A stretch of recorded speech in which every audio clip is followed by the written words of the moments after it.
आज हम देख रहे हैं विशेषण। विशेषण में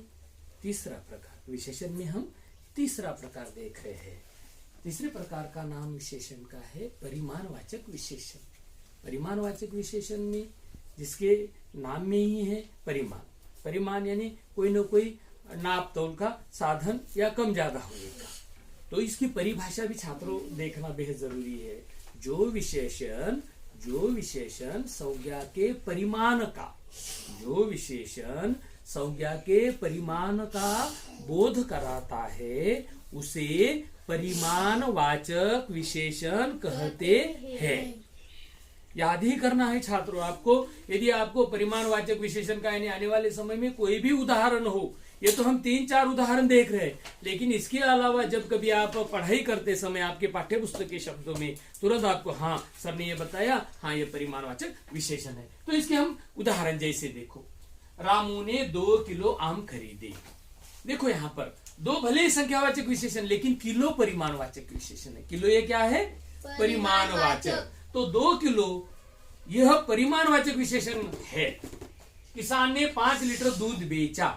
5 यह संख्यावाचक विशेषण है। 5 ये अंक भले ही हो संख्यावाचक में, लेकिन लीटर ये परिमाण है। दूध लीटर में नापते हैं तो 5 लीटर ये परिमाणवाचक विशेषण। और तीसरा, मुनीम के पास बहुत धन है। मुनीम के पास बहुत, कम, ज्यादा, बहुत, थोड़ा, ये सारे भी परिमाण। यहाँ पर बहुत यानी वो परिमाण के संदर्भ, तो परिमाण यहाँ पर ये भी परिमाणवाचक विशेषण। लेकिन लिखना कैसे, ये भी कुछ उदाहरण लिखने का छात्रों को बताया कि कैसे लिखना है। तो प्रश्न आता है, निम्नलिखित वाक्यों में अय विशेषण पहचान कर उनके भेद लिखिए। निम्नलिखित वाक्यों में अय विशेषण पहचान कर उनके क्या लिखिए? भेद। भेद यानी क्या? प्रकार। भेद यानी प्रकार। तो देखो, तुम 25-30 रुपयों में किलो के हो। किलो, हमने किलो लिखा और उसके आगे हमने परिमाणवाचक विशेषण लिखा। इसके लिए आपको 1 अंक मिलेगा, यानी आधा अंक आपको विशेषण पहचानने के लिए, आधा अंक आपको उसका भेद लिखने के लिए। दूसरा उदाहरण हम देखते हैं। कल तुमसे थोड़ी बातें हुई। थोड़ी लिखा हमने परिमाणवाचक विशेषण।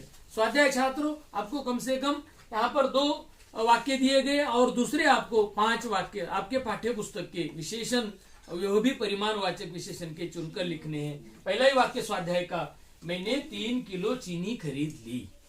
इस वाक्य में आपको करना क्या है? विशेषण पहचानना है, उसका भेद लिखना है। दूसरा वाक्य, माँ ने कहा आधा लीटर दूध ले आओ। यहाँ पर आपको यकीनन परिभाषा इन उदाहरणों से यहाँ पर जो परिमाणवाचक विशेषण दिया गया है वह निश्चित आपको यहाँ पर समझने में इस परिभाषा से सुविधा होगी। याद रखना है आपको परिभाषा को और इन उदाहरणों को ही समझना है। कोई समस्या आए तो निसंकोच मुझे पूछो। ठीक है। नाम की छात्रों, चौथा सर्वनाम का प्रकार है सार्वनामिक विशेषण। सार्वनामिक विशेषण, इसकी परिभाषा भी देखना बेहद जरूरी है। जो विशेषण किसी संज्ञा की विशेषता बताता है, जो सर्वनाम किसी संज्ञा की विशेषता बताता है उसे सार्वनामिक विशेषण कहते हैं। या जो सर्वनाम किसी संज्ञा से पहले आकर उसकी विशेषता का वर्णन करता है उसे भी सार्वनामिक विशेषण कहते हैं। उसके उदाहरण देखो, जैसे ये लड़का चतुर है। लड़का संज्ञा, संज्ञा से पहले जो शब्द आया यह सार्वनामिक विशेषण हो गया। यह परिभाषा में हमने देखा, जो विशेषण संज्ञा से पहले आकर उसकी विशेषता बताता है। संज्ञा से पहले, संज्ञा लड़का है, जातिवाचक संज्ञा है, उसके पहले यह शब्द आया, यह सार्वनामिक विशेषण। दूसरा, इस आदमी का नाम मगन है। आदमी संज्ञा है। इस संज्ञा, जो विशेषण संज्ञा के पहले आता है और उसकी विशेषता बताता है, सार्वनामिक विशेषण इस, यह सार्वनामिक विशेषण है। तीसरा, वो महिला बहुत दयालु है। वह महिला संज्ञा है, उसके पहले शब्द आया वह। इससे यह पता चलता है कि रेखांकित शब्द कौन से हैं? यह, इस, वह, इन वाक्यों में संज्ञा से पहले आकर उसकी विशेषता बताते हैं। इसीलिए यह वाक्य सार्वनामिक विशेषण की उदाहरण है, अधोरेखांकित शब्द।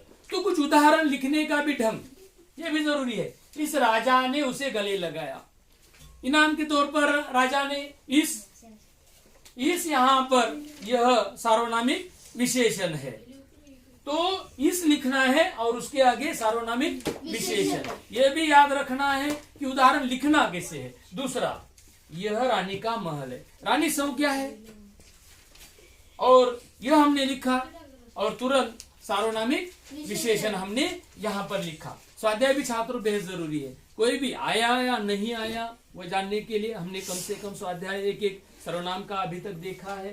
वो मनुष्यता की निशानी है। आपको इस वाक्य में आया सर्वनाम और उसका भेद पहचानना है। दूसरा वाक्य, ये लड़की छोटी है। यहाँ पर इस वाक्य में भी आया सार्वनामिक विशेषण के हम उदाहरण देख रहे हैं। सार्वनामिक विशेषण देखकर वह भी पहचान कर आपको उसका भेद लिखना है। ठीक है छात्रों, इसके अलावा जो कुछ उदाहरण है आपको वह भी उदाहरण आने वाले समय में हम देखेंगे। यदि कोई समस्या हो तो निसंकोच पूछो। ठीक है।